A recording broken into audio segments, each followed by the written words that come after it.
সেখানে আমাদের চাকরিচ্যুত ব্যাংকারদের উপর অমানবিক নির্যাতন হয়েছে। সদস্য একটি সম্পূরক প্রশ্ন করতে পারেন। মাননীয় স্পিকার, আপনাকে ধন্যবাদ।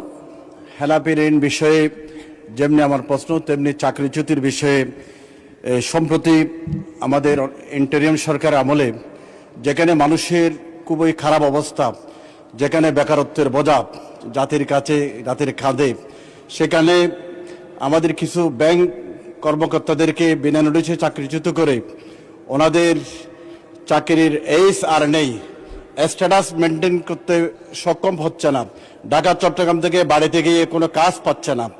এই মানবিক বিষয়টা চিন্তা করে আমার মনে হয় বাংলাদেশ ব্যাংকে এক নির্দেশনা দিলেই বাংলাদেশের এই শিক্ষিত বেকারদের এমনি লোড, সেখানে আমাদের চাকরিচ্যুত ব্যাংকারদের উপর অমানবিক নির্যাতন হয়েছে।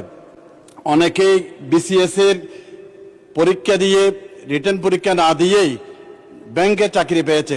অনেকেই সরকারি প্রাইমারি স্কুল চাকরি ছেড়ে ব্যাংকে চাকরি নিয়েছে। মাননীয় সদস্য প্রশ্ন করুন।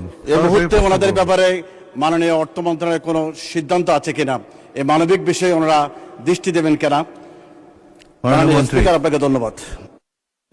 ধন্যবাদ মাননীয় স্পিকার। চাকরিচ্যুত ব্যাংক কর্মকর্তাগণ কর্তৃক দায়েরকৃত কতগুলো মামলা আছে।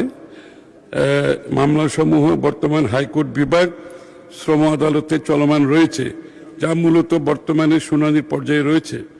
উল্লেখ্য, হাইকোর্টে দায়েরকৃত রিট পিটিশন সমূহে মহামান্য আদালত কর্তৃক প্রদত্ত পিটিশনধারীদের আবেদন নিষ্পত্তির নির্দেশনা বাংলাদেশ ব্যাংক কর্তৃক ইতিমধ্যে প্রতিপালিত হয়েছে। তবে বিষয়টি আদালতের বিচারাধীন অবস্থায় রয়েছে বিধায় এই পর্যায়ে সুনির্দিষ্ট সিদ্ধান্ত গ্রহণের সুযোগ নেই। তবু আমি আপনাদের অবগতির জন্য জানাচ্ছি, বাংলাদেশ ব্যাংক এ ব্যাপারে কাজ করছে। অনেকেই, আমি আপনার সাথে সহানুভূতিশীল হয়ে বলছি, কারণ আমার এলাকার অনেকের চাকরি চলে গেছে এখানে, এবং এই চাকরি যাওয়ার পেছনে অনেক ঘটনা আছে। সেটা আমি সংসদে বলতে চাই না, সেটা বিতর্ক সৃষ্টি হবে।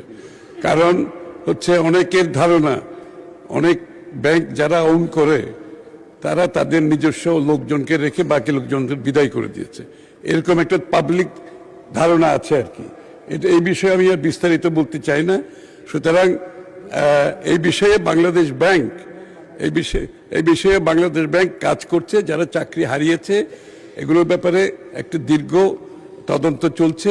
তার ফলশ্রুতিতে পরবর্তীতে বাংলাদেশ ব্যাংক কার্যক্রম গ্রহণ করবে। আপনাকে ধন্যবাদ মাননীয় স্পিকার।